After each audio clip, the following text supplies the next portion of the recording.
2008, une année qui a changé le monde. Les banques s'écroulent, des millions de familles perdent leur maison et l'économie mondiale est au bord de l'effondrement.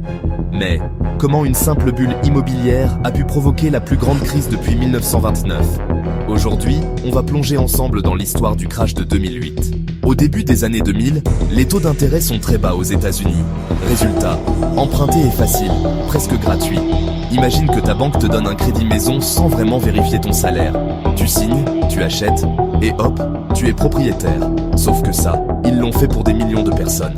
Mise en contexte, la demande explose, les prix des maisons montent sans arrêt. Tout le monde pense que l'immobilier est une valeur sûre.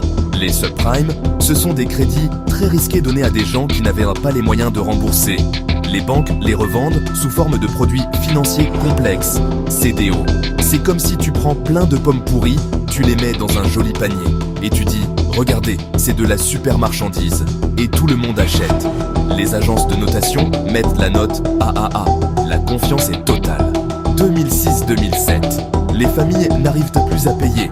Saisie massive, plus de maisons en vente, prix qui chute. Conséquence, les produits financiers basés sur ces crédits perdent leur valeur. Panique dans les banques. C'est comme si tu avais acheté une maison à 200 000 $ et soudain, elle ne vaut plus que 120 000 $. Tu continues de payer ton crédit, mais ta maison vaut moins que ta dette. Beaucoup de familles ont tout simplement abandonné. Septembre 2008, Lehman Brothers fait faillite. Première banque géante à s'écrouler. Les marchés boursiers plongent, les banques arrêtent de se prêter de l'argent. L'assurance AIG est au bord du gouffre. Impact mondial, Europe, Asie, Afrique, personne n'est épargné.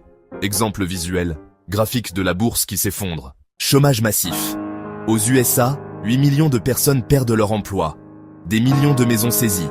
Témoignages ou images. Familles obligées de quitter leur logement. Impact psychologique. Perte de confiance dans le système bancaire. Les gouvernements interviennent. Plan de sauvetage pour les banques. TARP aux USA. Injection de centaines de milliards. Les banques sont sauvées. Mais les citoyens, eux, perdent tout. Résultat, colère, manifestation, méfiance envers la finance. Régulation renforcée, Dodd-Frank Act aux USA. Les banques plus surveillées, mais certains risques persistent. Cette crise a ouvert la porte à des mouvements comme Occupy Wall Street et aussi à l'émergence du Bitcoin en 2009, créé en réaction au système bancaire. Le crash de 2008, c'est l'histoire d'une illusion, celle de croire que les prix montent toujours et que la finance peut transformer du plomb en or. Mais au final, c'est toujours la même règle. Quand on joue trop avec le risque, c'est la société entière qui paie l'addition.